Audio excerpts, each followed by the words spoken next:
Mr. Stew, as a parent, I'm worried about my child constantly arguing with their siblings and having trouble focusing on homework. Should I be concerned about these behaviors? Great question. Thank you so much for sending that in. A lot of the things that you mentioned some arguing with siblings, and you said constantly arguing with siblings, and then focusing on homework. Those are some things that come up a lot in my office. There are clients whose parents come in and they say, it seems like it's always something. They're always arguing with their brother or their sister. And when it's homework time, they can't seem to sit down and get their work done. And I have to remind them over and over and over and over again to do their homework. Most of the time, those things are completely typical, normal behaviors from children. They're not something to panic about, and it's not something to rush and get professional help about. A lot of times, kids are going to fight with their siblings. And a lot of times, kids can think of other things they'd rather be doing than their homework. It's not atypical for those behaviors to pop up. Really, there's so many different behaviors that are like that. Whether it be lying. Lying is a typical childhood behavior. Or even having difficulty managing their emotions and throwing tantrums. That's a typical childhood behavior.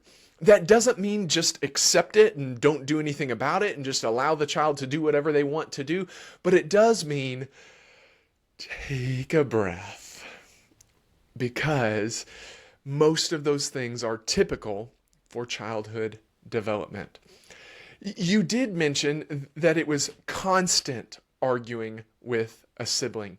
So let me tell you, in mental health, there's a few things that we monitor, and I've shared this in other videos before, but there's a few things that we monitor to see if something is typical versus atypical. First and foremost, you can actually head over to my website, badkidsdon'texist.com, and there you can find a page of resources. In the resources, you can find a sheet that's called Spot the Difference, and it outlines different things that are typical in childhood development across various years of their development versus atypical, some things that really are abnormal and might need some professional support. So feel free to go. That sheet is free and you can download it, and maybe some of your questions will be answered that way. But there are a few things that as mental health professionals we watch, and it's the acronym FIT, F-I-T. The F stands for frequency, the I stands for intensity, and the T stands for time. Frequency, intensity, and time, FIT. You said that your children are constantly arguing. That sounds to me like frequency is pretty high. And that's something to watch. If there is constant, truly constant conflict between siblings, there may be a deeper issue that's going on. That frequency is important. How often something's happening. The same goes with tantrums or lying. Yeah, it's totally typical and normal for a child to lie every once in a while. It's totally typical and normal for a child to throw a tantrum every once in a while. But if that frequency is pretty high, if they are consistently having tantrums and consistently lying and consistently arguing with their siblings, there may be a deeper issue going on. The next one is intensity, or how extreme is the behavior. Sure, a tantrum is a normal thing, but if a child is banging their head on a wall or threatening to harm themselves or hurting other people, that might be something that requires professional support, or at least more support, because the intensity, how extreme it gets, is very high. The same can be true with that arguing with siblings, where maybe it's not just verbal arguments, but it's resulting in physical violence between the siblings, and that's happening pretty consistently, and it's pretty extreme when it happens.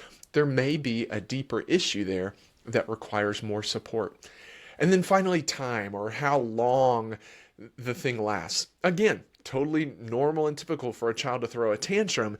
It's not usually typical and normal for a child to throw a tantrum for hours and hours and hours. If that happens, there may be a deeper issue that's going on.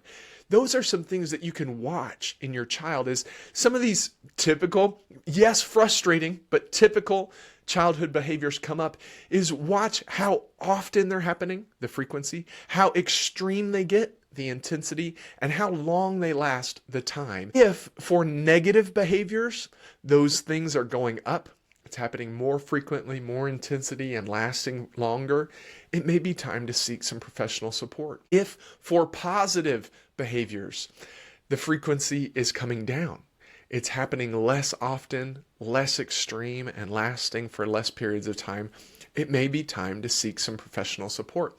But for the most part, kids are going to make mistakes. And mistakes are one of the best ways for children to learn, and one of the best ways for all of us to learn. But they're going to make mistakes in the way that they relate with others, and in the way that they take care of themselves and take care of the things that they need to do. They're going to make some mistakes because they're children. And the first time you do anything, you will be bad at it. But watch that frequency, intensity, and time. And if for negative behaviors, it's starting to increase pretty consistently, or for positive behaviors, it's starting to decrease pretty consistently, then it may be time to seek some professional support. You also mentioned homework and not being able to focus during homework, and really, all of us have some difficulty focusing when we're doing work that we don't really want to do and maybe don't even see a purpose in. So if your child is struggling with focusing on homework, try to help them out by chunking it. You can break it into little pieces, and you can say, hey, I know you've got this whole page of math problems to do. How about you do a few problems, and then we can run around the house, and then come back and do a couple more problems, and then we can run around the house again, or whatever it might be. If you break it down into those pieces and show them, yes, you can focus, but maybe for shorter periods of time, that can really support them as well. It's difficult sometimes because as parents and caregivers and professionals, we want children to just do everything so well, but they're doing so many things for the very first time, very first few times, or the very first several times. They're going to be bad at some of those things. They're not going to be great at some of those things, and there's going to be a lot that they're really trying to work out.